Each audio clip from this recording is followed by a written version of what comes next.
I hadn't seen her since college. I remembered the time we'd stayed up all night during finals week sharing a pack of Marlboro Lights as we fired exam questions at each other in the common room. Rose knew all the answers, even after 3 a.m., which is when my cognitive faculties shut down.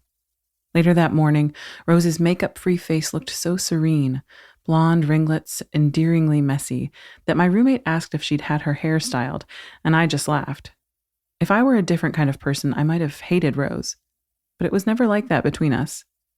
After getting an A on the test, she'd written to me that she wouldn't even have passed without our last-minute study session. Rose was the only person who knew me in Scotland, and even she didn't know what I'd done.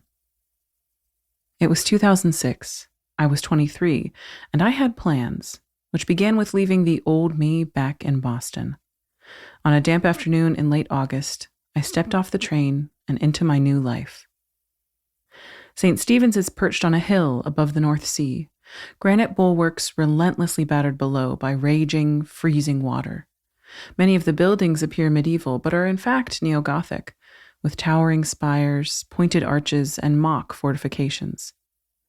The color gray defines the architecture, the weather, and the town's character. St. Stephen's is famous both for having been a center of the Reformation and for being home to the revered 600-year-old university. St. John's Quadrangle constitutes the oldest preserved part of the campus, where on sunny days, students sit on benches flanked by ornate 15th century buildings and watch the ivy crawl up and down the facades. St. Stephen's boasts one of the most competitive history departments in the world. But what had drawn me to the university was the opportunity to work with Madeleine Grangier, French feminist extraordinaire, expert on the soft power that women wielded in European courts during the 16th century. Grangier spoke 6 languages fluently and had made waves in my field. She was a recent hire who had been at St. Stephen's for only 2 semesters. The morning after my arrival, I dressed carefully for my meeting with Professor Grangier.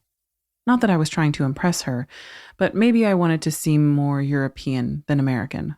I had read somewhere that the act of smiling sent signals to the brain that make you feel happy, so I tried in front of the mirror.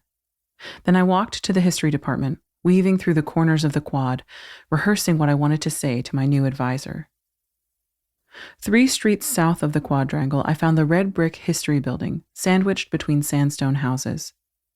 Entering through an iron-barred gate, I climbed 4 flights of stairs and found Professor Grangier's office at the end of the hall.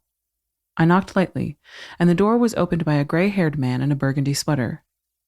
When he saw me, the flat expression on his face rearranged itself. Professor Endicott?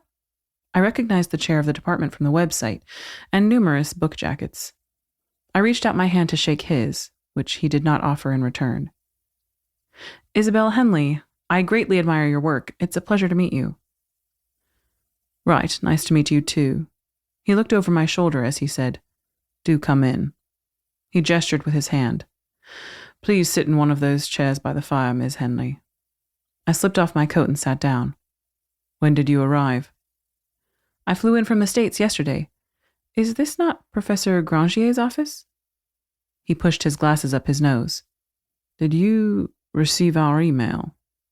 "No, but I changed my email address about a week ago. I probably should have alerted someone." He pursed his lips before continuing. "Ms. Henley, I have some very sad news. Just last week, Professor Grangier lost her footing while hill walking and suffered a fall. A fatal fall." The room blurred out of focus for a few seconds. "What?" "I'm so sorry. Madeleine's death has been a tragic shock to us all.